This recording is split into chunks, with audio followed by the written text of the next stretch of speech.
Test క్రికెట్లో team India చరిత్ర సృష్టించింది. 148 ఏళ్ల టెస్టు క్రికెట్ చరిత్రలో టీమిండియా ఓ మ్యాచ్లో తొలిసారి 1000 పరుగులు చేసింది. ఈ ఘనతను అందుకున్న 6వ జట్టుగా నిలిచింది. అంతేకాకుండా 19 ఏళ్ల తర్వాత ఈ ఫీట్ సాధించిన తొలి జట్టుగా రికార్డు సాధించింది. 5 టెస్టుల సిరీస్లో భాగంగా ఎడ్జ్బాస్టన్ వేదికగా ఇంగ్లాండ్తో జరుగుతున్న రెండో టెస్ట్ మ్యాచ్లో టీమిండియా 1014 పరుగులు చేసింది. తొలి ఇన్నింగ్స్లో 587 పరుగులు చేసిన భారత జట్టు రెండో ఇన్నింగ్స్లో 427 పరుగులు చేసి డిక్లేర్ చేసింది.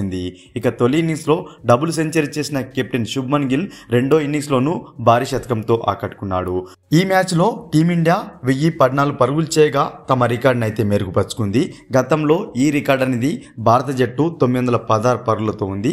ఆ మ్యాచ్ వచ్చేసి 2004లో సిడ్నీతో ఆస్ట్రేలియాతో మ్యాచ్ ఆడుతూ అయితే చేసింది. అదే హైయెస్ట్ స్కోర్గా ఉంది ఒక మ్యాచ్లో భారత స్కోర్ అనేది.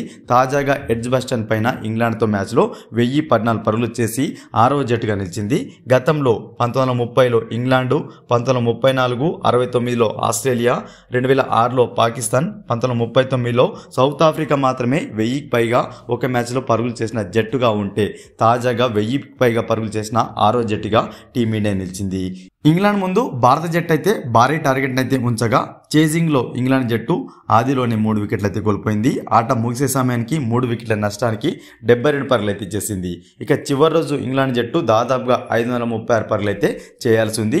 సో ఈ టార్గెట్ను చేజ్ చేయడం చాలా కష్టం అని చెప్పుకోవచ్చు. సో డ్రాగా ముగిస్తుందా, భారత జట్టు చేతిలో ఘోరంగా ఓడుతుందో చూడాల్సి ఉంది.